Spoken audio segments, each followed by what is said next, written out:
All right, so if you've been watching the Native Hammer episodes here on Watch Flop, you'll know that a lot of the things on this kayak I've moved around at least once, some quite a few times. After actually fishing it for a while now, dealing with different conditions, reaching for things that weren't quite there when I needed them, I've kind of figured out what I actually need and, more importantly, where it's landed. So this is going to be my current setup for inshore saltwater fishing. What I'm running, where I put it, and honestly, more importantly, why it's there right now. Oh. First things first, up here at the front, the hatch. Native designed this really cool hatch. I love this thing. I love the shape of it, the contours. It's pretty badass.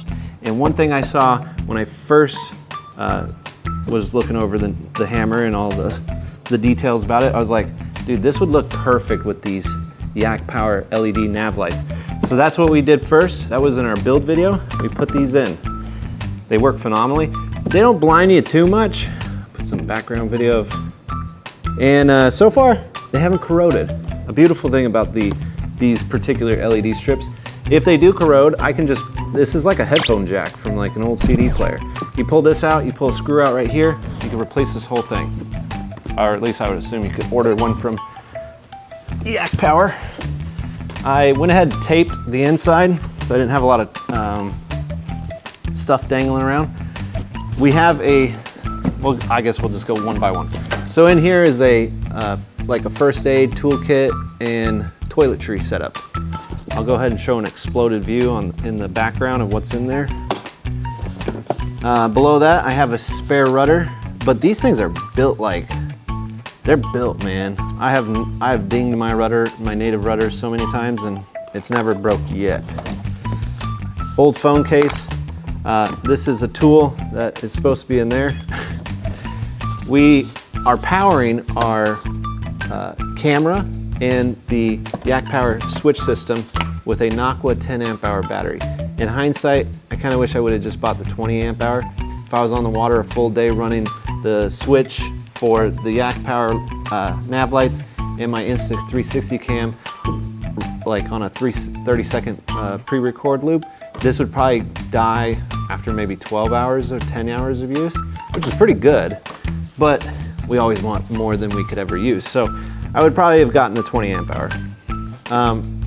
This is a makeshift gauge cluster kind of looking thing. Looks like a tachometer on a hot rod that I made for the Yak Power switch system. It's pretty simple. You know, you just on, off. I got 1 and 2 for both the camera and the nav lights, and some of the wiring tucked underneath this bucket in this gigantic hole that I drilled. This stuff I'll get to eventually, but it's just what I wear. I have a bilge pump in here that's excessively large in the event I start taking on water due to a mistake.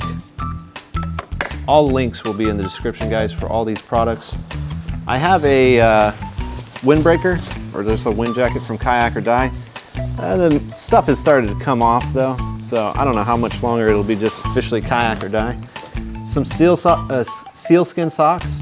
These are great for if you don't want your feet to get cold, put these on. They kind of repel water. Obviously, if you go in ankle deep or like past that, probably not gonna work. I always wear gloves, guys, and I get questions often, why do you wear gloves?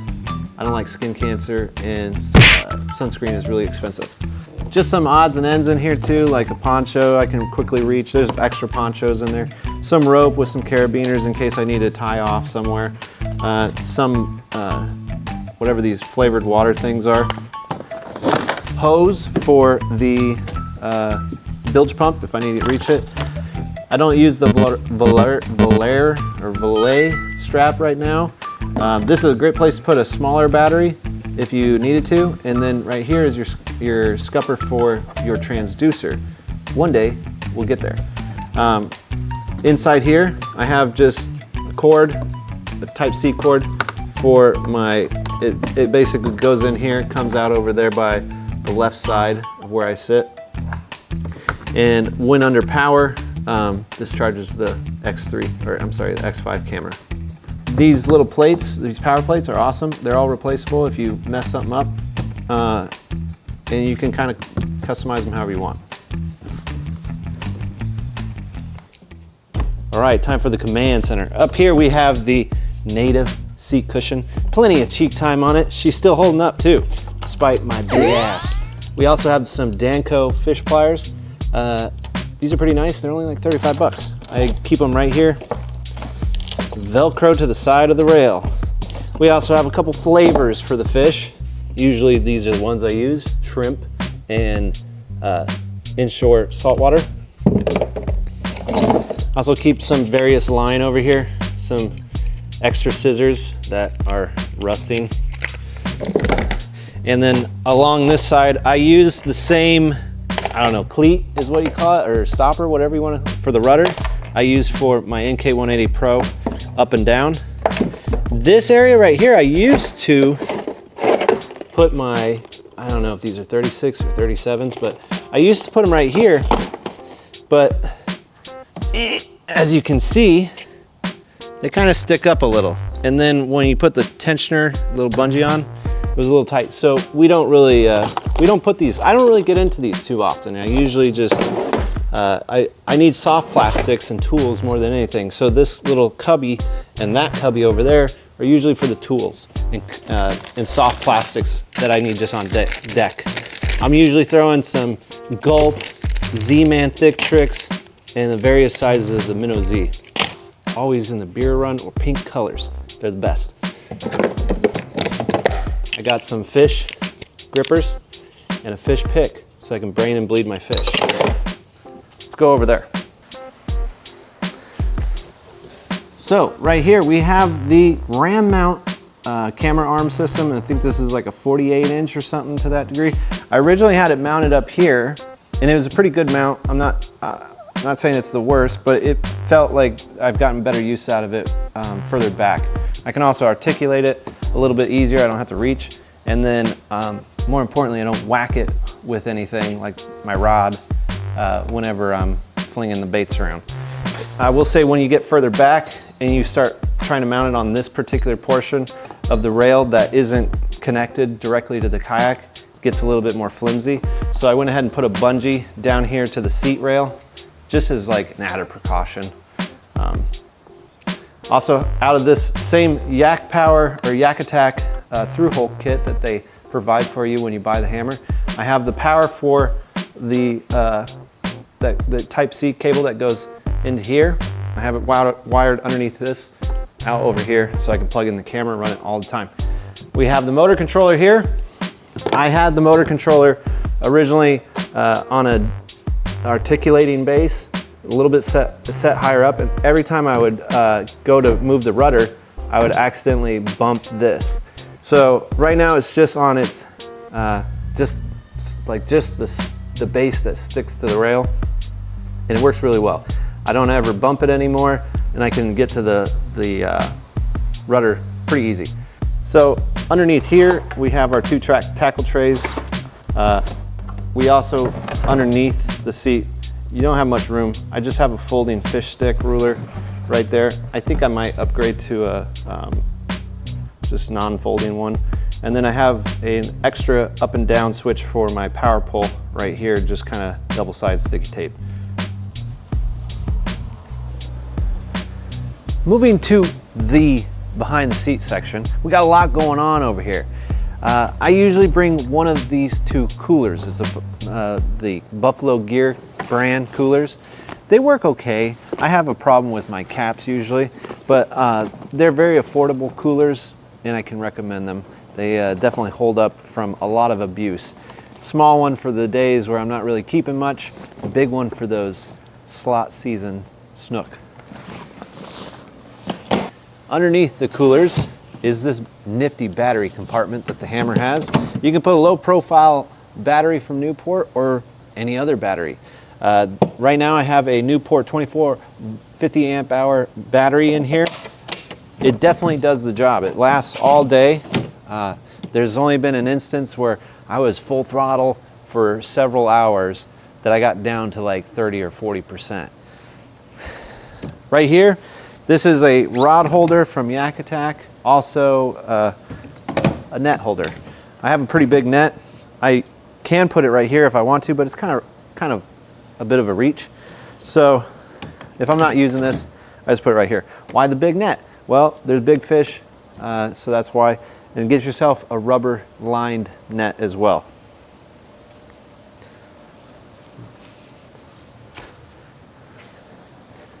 It's good for the fish. All right, and then we have a black pack, I think it's what they call it, from Yak Attack. You could get a lot of different crates out there. My honest opinion that this one is definitely the best if you can afford it. It's very modular. You can move all these things around, stick other pieces on, stack bigger, taller ones. I think this is one of the smaller packs. I could get a bigger one and it, oops, bumped the camera. I could get a bigger one though, and it would still fit back here really well. Only thing I really keep in here is extra plastics, camera gear, lights. Oops, sorry, keep bumping the camera. But I just keep like essentially extra gear, camera gear, and things I don't really get to too much. The hammer comes with these little bungees, like most kayaks. You can quickly attach them on. You need a backup for a backup, so I run a split paddle.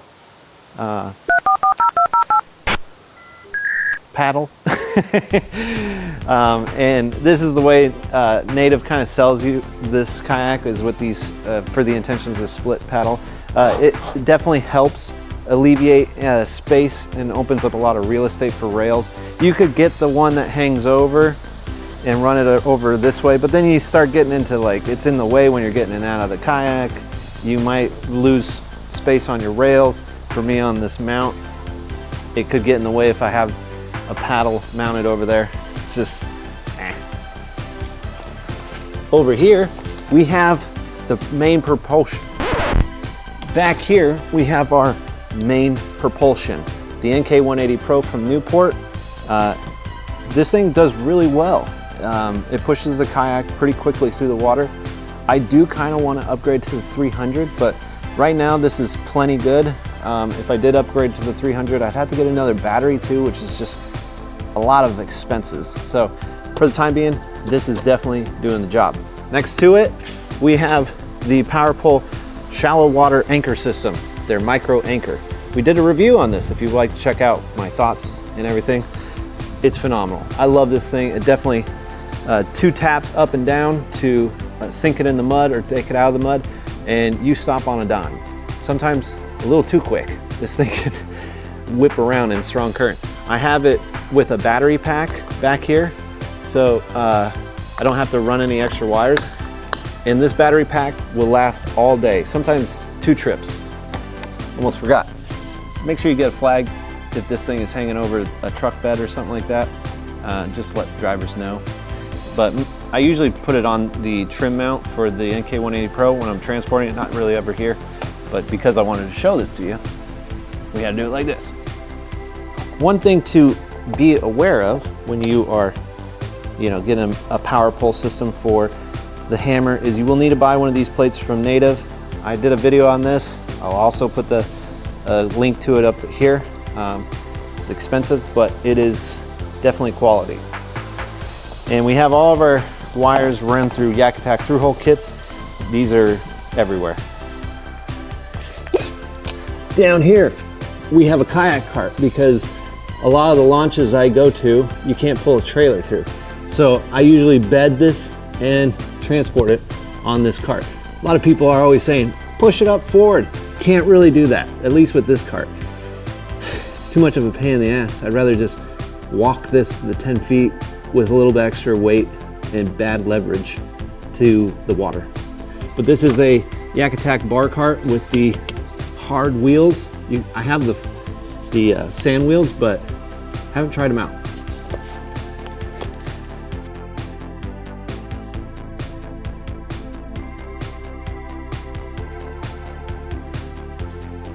The final thing is a flag, an orange flag. I can't remember if I got this off Amazon. Again, if there's not a link to something, it's because I didn't get it somewhere off of Amazon. But this is pretty cool. This is definitely like 2 pieces, right? They didn't make this for me. You can get this on Amazon, I know. Just a little flag. Support promoting the channel and hoping to grab visibility from other people. I have considered getting another like more of a tube with a bottom to put it on this back handle, and then having this back here out of the way so I can have this rod holder for me. But I usually don't use more than 3 rods to begin with.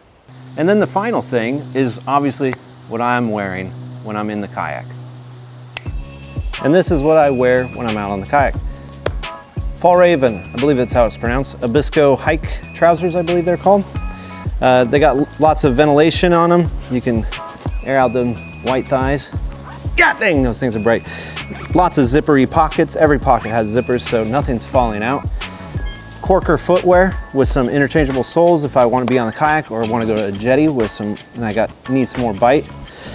Usually I wear a C-Tech shirt of different cool patterns. This one is a snook pattern because I can't ever catch snook. And then some of these these Dex Fit gloves that are really cheap that I can throw away if they start smelling too fishy or get little holes. Eye protection, and also polarized lenses so you can see the fish better. Life protection, in case I fall off. A Onyx inflatable hat with the coveted logo. And then in here, in the this little Yeti pack, I keep sensitive stuff that I don't want to get wet, stuff to clean the lenses of the cameras, camera batteries, my car keys. They have a dry pod storage on the Native Hammer, but if you know this thing's going down, obviously I could pull this out pretty quick and take this with me and have my car keys with me, but something about that just being like, you know, not on me is a little scary. Also, there's a whistle in there. That's a requirement for if you're kayaking. And and don't forget this. This is the power pull up and down switch. I use this quite a bit. Double tap up, double tap down. That's the best way to use the micro pull. On this side, we have our leashes. This one is for the Newport motor controller. Put that on. Now you have access power. It's a kill switch. And then this one, I slide this underneath my phone case. Put this in my pocket. It's on a short leash, so it can't really go anywhere besides outside my pocket too far. And I can still take selfies of my beautiful self. Oh. All right, guys, that's gonna do it for the Hammer setup for 2026 inshore saltwater fishing. If you guys like this video, you think it's fun, be sure to check out the other ones. We got a playlist right here I'll put up, and it's gonna have all the Hammer content that we've ever done on it. And subscribe and like, because there will be many more videos to come on this puppy. Thank you for watching. Hope you have a great day. Adios.